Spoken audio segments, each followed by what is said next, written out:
Welcome to the Dr. Nikki Starr Show, a podcast to support you in your spiritual awakening and personal development. As a spiritual teacher, healer, and intuitive coach, my intention is to empower you to live your ultimate potential and your ultimate life. As a former medical doctor and mystic, my role is to bridge the gap between science and spirituality to support you in understanding more of your multidimensional aspects. I share on a diverse range of topics, and it's all to support your greatest becoming. My mission is to continue reaching millions of people for the healing and awakening of humankind for the creation of the new earth. Thank you for being here. Hello, everyone, and welcome to another episode of the Dr. Nikki Starr Show. Today, I am here with a beautiful goddess, Anahita Joon, and she is the founder of She School. And she is also an embodied leadership coach for women. She's a mentor. She's a guide. She's so many things that I want to have you introduce yourself more formally, Anahita. Thank you so much for being here. Thank you. Thank you for having me. I'm so excited. Looking forward to being with you and your people. Yeah, I mean, you said it. I'm the founder of She School. I'm also the founder of the Ecstatic Leadership Institute. I do identify also as a healer. I'm trained on the medicine path for 10 plus years. I'm a credentialed spiritual counselor and, deeply passionate about being of service so that we can all remember how utterly magnificent we are. So, and all that is entailed in that journey. Absolutely. And today we are going to be focusing mainly on this idea of returning to wholeness and also being in service to the goddess. And I know this is something that we share on our paths. And, my podcasts are more about conversations, and I'd love to hear a bit about because I know I had my calling when I was driving down the Pacific Coast Highway. The goddess spoke to me. She was like, "You're going to create this thing." And so how it happened for me, it actually came through, it came through Isis mainly. And then it was through Isis, it was like connecting to the oversoul of the goddess, like the OG goddess. And she was just like, it's time for you to create this women's program. At the time, it was my ultimate women's program. And she's like, women are ready to be empowered with their gifts to return to their wholeness, to return to their power. And it's like, I got this whole download of a course that was like through the archetypes of the feminine and the archetypes of the goddess. And it was a beautiful thing. And I just felt so like in such reverence of like, wow, like I come from the goddess. And it was like this, it's hard to explain. It's something you get like activated into, I'm sure you know. And so and for me, that was actually in 2018. And I had already been doing women's work and women's circle, but there was like this stronger activation of like, now you're in service to something greater than you. And so how did it happen for you? Oh my gosh. Well, the PCH, that's so funny. The Pacific Coast Highway it has a part in my story. So I had the goddess came for me with the Kundalini awakening. It was, oh my God, it was so many years ago now. It was 2001. Okay. So she came in, had like massive tantric energy, all these awakenings, all these downloads, like, oh my God, And so I said, I was very devotedly walking and studying, and I worked for the spiritual counselor at the time and all these things. And she lived in Malibu and I lived in like West LA. And so but it wasn't enough money. So I was working at Starbucks from 5 a.m. to noon every day. And then I would go to her office from 1 p.m. to 7 p.m. because that's when she saw people. And there was this one time when I was driving up the PCH at like 4 a.m. to go open Starbucks. And that's a whole other story. This was like the most fancy Starbucks at the top of Malibu. Every single client was, customer was a movie star, super movie stars, all of them. So I'm driving up one day and I had been serving and I had the awakening and all of that, and, with the goddess. And I'm driving up PCH at 4 a.m. and this frequency really, it sounds like an affirmation and I'll share it with you, but it just like dropped into my being. Like I feel like it was like just the top of my white Jeep that I was driving, 2001, just like open to my 22-year-old self and just went in. And it said, I give thanks as the light of the goddess and the wisdom of the enchanted feminine spirit shine through me and as me for the betterment of all. I give thanks as the light of the goddess and the wisdom of the enchanted feminine spirit shine through me and as me for the betterment of all. And that ran underneath everything else that was running for 2 years. For 2 years, it just ran. And so I was in service and I was listening. And what I really didn't want, you know, she was inching me. She would like give me invitations and everything felt pretty reasonable, you know, until she invited me to become an exotic dancer, which is so not what I wanted. You know, I had been around strip clubs. I was always fascinated because I really had this, came in with, you know, other lifetimes and just deep knowing that, and through the downloads that I'd received and that Kundalini awakening, that erotic energy is so sacred. And so I was really interested in the distortion that was happening there. And why is this tucked in and shamed? Why is it presented like this? You know, all of this, because there was a lot about shame and religion and all these things in what I'd been receiving. And so when I was invited to go strip, you know, I'd grown up in Iran, which was till I was 14. So highly Islamic culture, very repressive and oppressive of women. I had my own sexual trauma that I had been sort of working. I had been on a path already, you know, or that all that wouldn't have already happened, you know, but oh man, I was like, no. And she says, yes. And I say, no, you know, and I really went into meditation on it for about 2 weeks. I remember my mother was in Iran. I was staying at her house in Maryland. And I had gone to this restaurant, which looked like a steakhouse. Okay. I opened the door. There's these double doors. Like open one door and then there's a hallway and then there's another door. And then I walk in and there's these like half naked women hanging off the poles. And the sign says the most beautiful dancers in the world. And I was like, oh my God. So, you know, that was before the invitation. It was kind of, I think, hanging around it, but I asked if they needed a waitress. And later, through having danced there for several years, I learned that you only got to waitress there if you had to be an OG, like you had to be a dancer who was the best dancer and you aged out of dancing.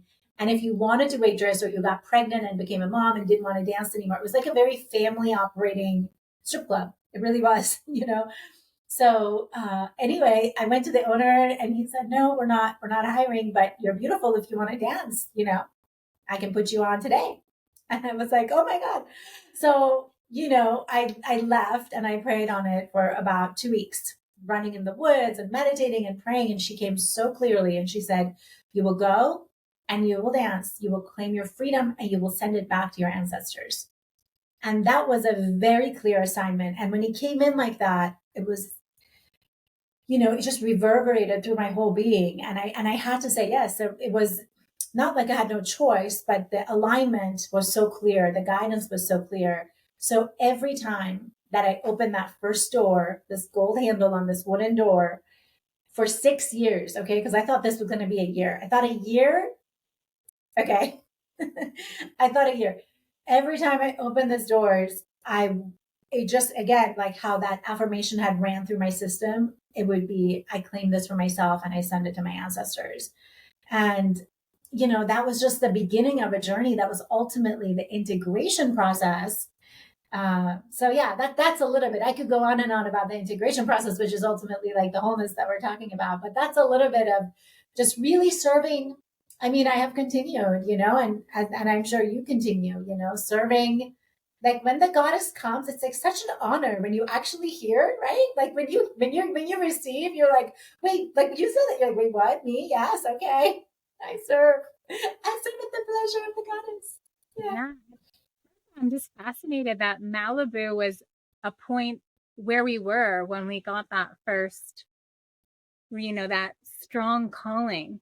Yeah. And for me, it was also like I was literally in the car. I was in my white Porsche Cayenne, though, not a Jeep, little white truck, you know. We're driving down the PCH, and she just comes and she like, this is your assignment.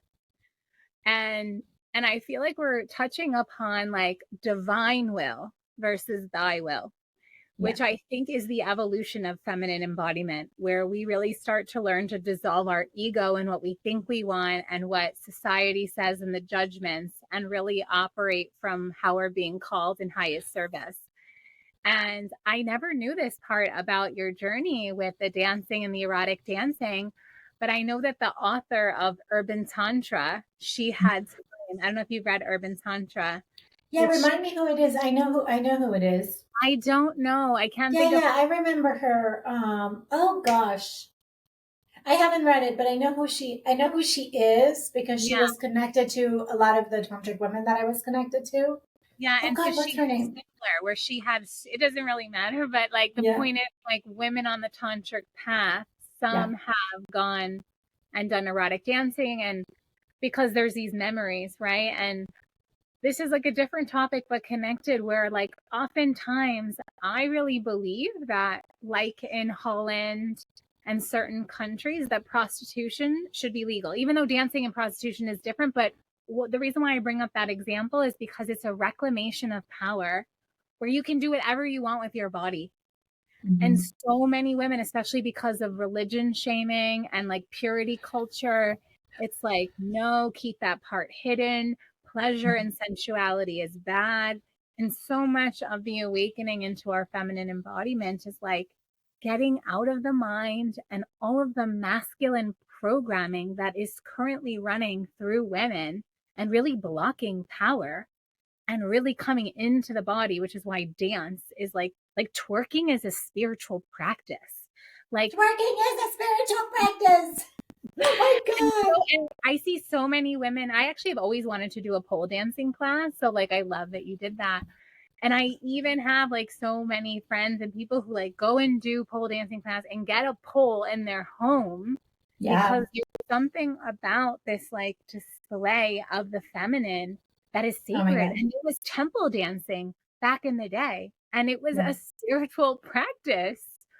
And so it's fascinating that that was a big, like, that was a part of your journey for 6 years. You know, it's a significant amount of time. And Significant amount. Yeah, I had a pole for the longest time. I haven't had it the last few years. We moved around so many times, but I still had it past the birth of my first son. And I wouldn't say that we'll never have one again. In this moment, we don't, but we probably will get another one. And yeah, it's, well, you know, it's the thing is the erotic power is so connected. The erotic energy is so connected to feminine power. So when when patriarchy was kind of forming around organized religion, it really, you know, all of these mystery schools and priestess culture was, it was threatening. There was a lot of feminine power, and there, you know, the patriarchal consciousness really felt like it had to control it. And so the shame of sexual energy is, I mean, it's just the easiest way to do that. You know, you just, you'll be taken out of God's loving gaze. You'll be taken away from the divine, where it's actually this access to the divine. And what's amazing is, I mean, you know, when I was dancing, I would have these, I was in rapture. I mean, I would go on stage and I would let myself have an ecstatic experience. I had trained in dance. I was a gymnast growing up. I trained in Persian classical dance and jazz. And so and, you know, Middle Eastern dance, all these things. So I love to dance. Like, I know you love to dance. I see your videos all the time. So I would go on stage and I would let myself go into an ecstatic experience and open. But the thing is, the energy there, let's not pretend is anything other than what it is. It's pretty dense because either way you, however you slice it, this is still tucked into the shadows. There's still a lot of unconsciousness, a lot of uninitiated masculine predominantly. But I was going in there and I was opening. And it was this process of going in there and opening into my divine self, into my divine feminine self in a kind of a cruddy vibration that, you know, I was talking to one of my teachers and, you know, he called it like, oh, it was like weightlifting. You were weightlifting with your energy body. And it's so true because years later, so when I quit dancing, I went back to that club 7 years later when I flew to DC from LA for the Women's March, the big Women's March, you know, when with the pink hats. So I flew back and I was like, okay, I'm going to go to the club. I'm going to see what's going on. And I didn't prepare myself, and I wasn't connected to what I had been doing all those years prior. So when I walked in, I mean, I got hit with this energy. I'm standing at the back. I walked all the way through. The bartender runs and gives me a hug. There's all these like older men who like had been around forever. They were like, "Are you Paige?" And I was like, "Hi." But I'm standing there and my body is just contracting, like, woof, like, oh my God. And that was when I realized, wow, I was coming here and I was completely opening to my divinity every day. And I did go in with prayer every single day. It wasn't just a prayer for my ancestors. It was, I really went in with prayer and intention because I did want to stop, because my ego was afraid. Like, as much as I was loving it, my ego was afraid, what, am I ruining my life? How off track am I? This is, like, shouldn't I be pursuing something inside of the matrix, where I can tell people, like, ta-da, this is who I am, because I really wasn't telling people. I was teaching yoga. So that's what people knew me like as during the day. Oh, she teaches yoga. But my income and a large many hours of months and years spent were there. And yeah, it wasn't until I went back that I realized, holy moly, I was opening in that. And that's the lead into wholeness, right? It's this coming out of the othering and coming out of the judgment. And it's this, how do I open to everything? How do I take everything and bring it into the divine so that I can authentically open into it? It was an exercise. Yeah. And you're actually speaking to the poles of where, like, the tantric pole of living is everything is accepted. Right. And the yogic path is the disciplined path of purity, where it's like rigid and you do this. So you were really embodying more of a tantric way of being. And even though you were in this space that might have been, doing air parentheses of like lower vibration, and then you were coming in with this divine energy, it reminds me of some things that I've read in relation to Mary Magdalene and that time period, where what you said is true, that the patriarchy and the church shamed sexuality, which took women out of their power. We know that women are capable of multi-orgasmic experiences, including childbirth. And by shaming sexuality, we cut us off from source. 85% of our life force is in our sexual energy center. Most people are not having enough sex. Most people are not in enough pleasure. And this is creating stagnation and disease in the body. Our womb is such an oracle and a source of intuition. And of course, by all the distortions we see with pornography and prostitution and the erotic dancing world, etc., and it being in such an unconscious space that's not regulated from a place of women being in the power seat, but rather we're seeing sex trafficking and people have pimps and all these other ways in which women are, their power is being taken away despite receiving income. But, prostitution is one of the most ancient professions. But all this is like, let's just shame it all. But everyone's like, a lot of people are participating in it. Like, pornography is like the most, it's like one of the biggest industries, I think, second to arms, but it's like right there. It's like, so it's like people are obviously watching it. People are actually obviously doing it. And for me, I'm all about like, let's bring all of this into the light, including our sexuality, and choose for it to be conscious. And so much of that feminine embodiment work that we both do is reconnecting women to that power and reminding that this is a source of health, pleasure, awakening, spirituality. When we move that energy through dance, through twerking, through different ways, all of that power starts to come online and we feel better in our bodies. I'm so glad you brought back the prostitution again, because there was something that pinged earlier and then I lost the thread. And then when you said that, it came back in. I'm sure you've seen Dangerous Beauty, right? You've seen the film Dangerous Beauty. No. Oh my God. Oh my God. I'm so glad I just gifted this to you. Please watch Dangerous Beauty. Like, go get it on Amazon and watch it instantly. You will be so, everything. Okay, so I was 17 when I saw this film. And this is the other piece of what was happening when I was dancing. I was 17 when I saw this film. I saw it while I was sitting on the floor. You know how these moments that change your life and you remember, right? I'm sitting on the floor. My back is like against the couch that my boyfriend was sitting on with his parents. We're watching this movie about this 16th century courtesan and her journey of, really not having the money that she thought they were going to have for a dowry to get a husband. And so she can't get a husband. So what can we do? We have no money. Oh, her mom used to be an incredible courtesan. So she teaches her how to become a courtesan, which was sort of, a high level muse, prostitute, all the things, the high level. I don't know about prostitute is so interesting to me. It's such an interesting word. But anyway, so I remember watching this, and she would, all of the men who went to her bed fell in love with her. They fell in love with her. I mean, she seduced them all at the level of soul, you know, where these men of state would just like give anything up for her. She could change. She was like a national asset because they would bring her to meet with kings. That's how. And I remember watching this, and one of the things that I remember as my 17-year-old self, first of all, I felt like, wow, that's my soulmate. Like she's a part of me. Like I lived that life. I knew that. And I've gotten confirmation, of course, that I've had many lifetimes as courtesan and renunciant, swinging back and forth between, you know, the prostitute and the nun to come here and, you know, come stand in the sun of this time. But I remember thinking at that time, like, I wonder if I could ever seduce like that many men, or if I could have that level of seduction power.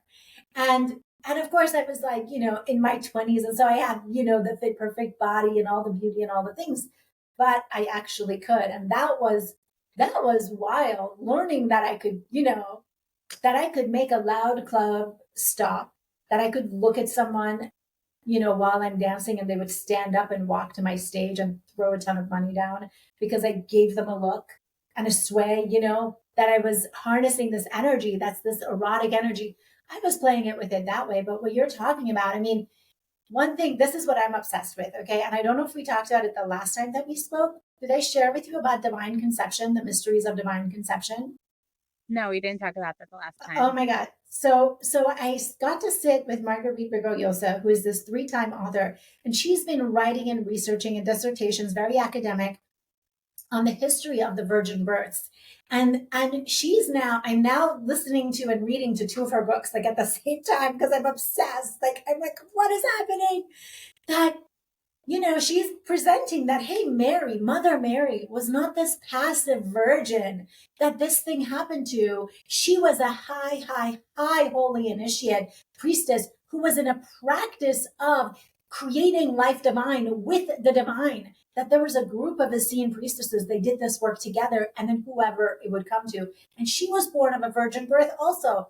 She was born for that reason. And like, I mean, I have just goosebumps everywhere, the holiness of women and the erotic energy and the power of it to be able to consummate with the divine. Like the men were scared. So you don't actually need us.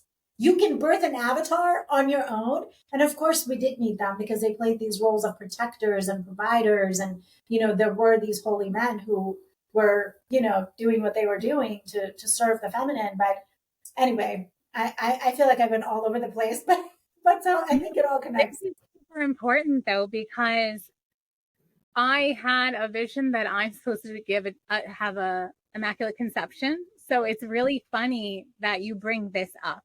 Wow. And it ties into what I was even saying about Mary Magdalene, because yes, Mother Mary, Mary Magdalene, they were all high initiate sex priestesses and were having tantric sex, and Mary Magdalene and Jesus were having sex. And I feel like this has come up in so many episodes lately because that's why the church said she was a prostitute, to like defile her power. Yeah. And that's why now it's like with the patriarchy, it's like defiling women and their power through shaming them in their sexuality, because it is a high source. The sun is in my eyes, because it is a high source of power for women. And so it's so fascinating how this is part of the return to wholeness. The reclaiming of our power as women is really the reclaiming of our sexual energy and our sexual power, and also conscious sexuality. So what you're talking about now, it's like the practices of the tantrika, of the sex priestess. No, I know I had many lives as similar to you, but mostly like sex priestess and nun, Mm-hmm. or monk, you know.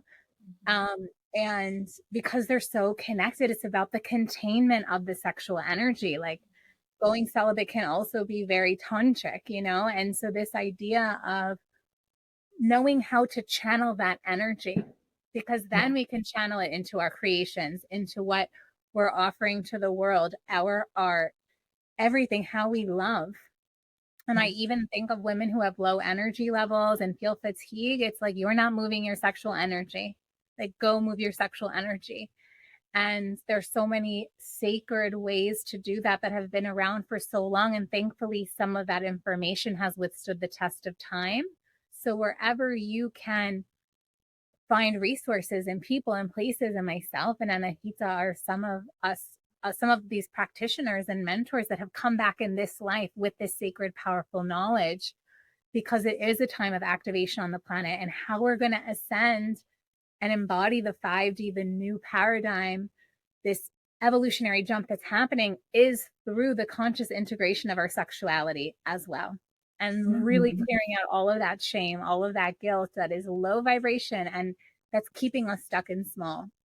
And so I feel like this episode is so important, and I feel like, is there anything else you want to share? I know you have this summit coming up as well that I was part of. I'm a part of it. At the symposium. I know you're on the symposium. We had a good time. We had a good time on that. I do want to say one more thing about the wholeness, because this has been a part of my journey, really.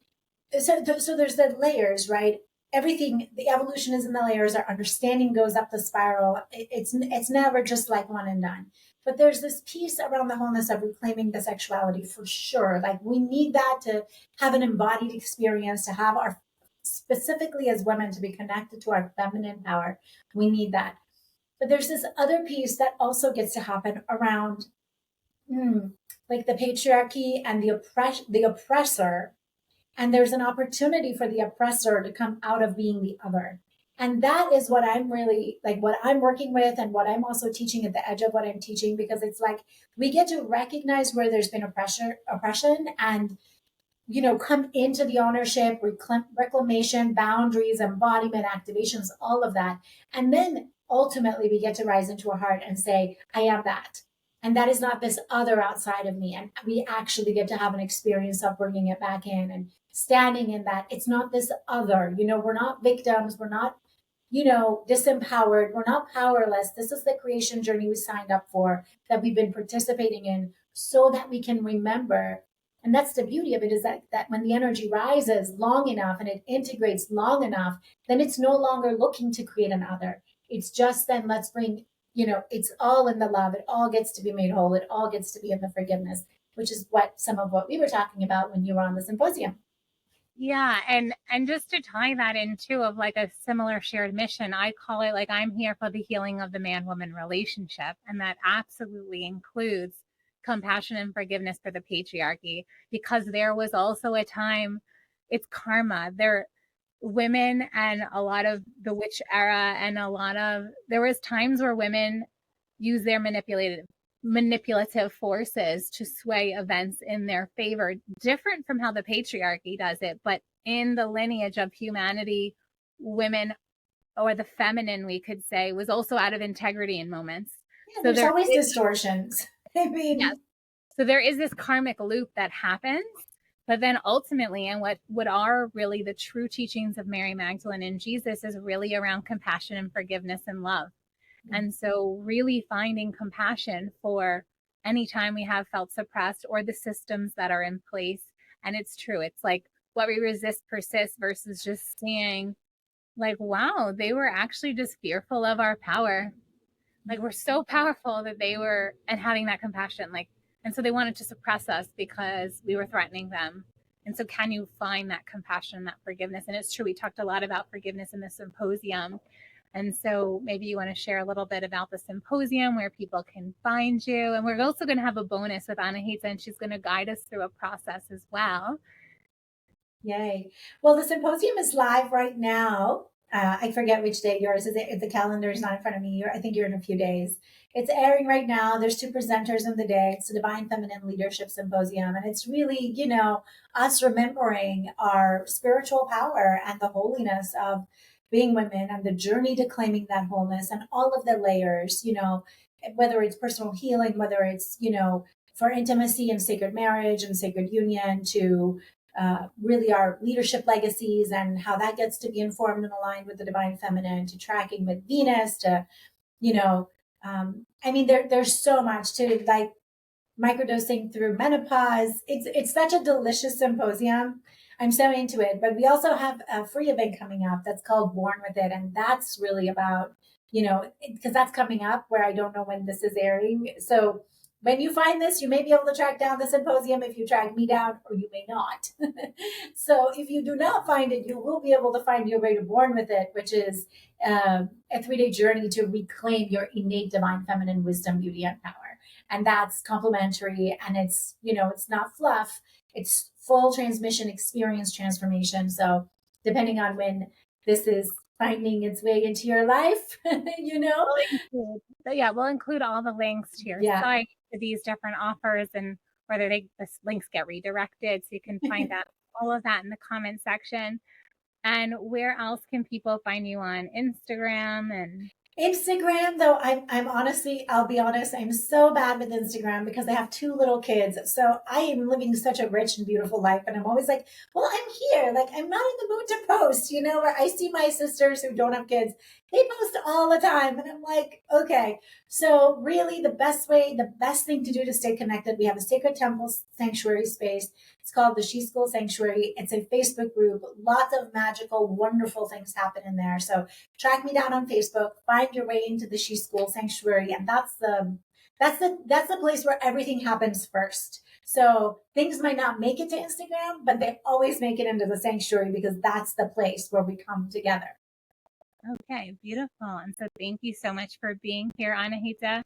And we will see you for more inside the bonus content. Thank you so much for being here, and bye for now.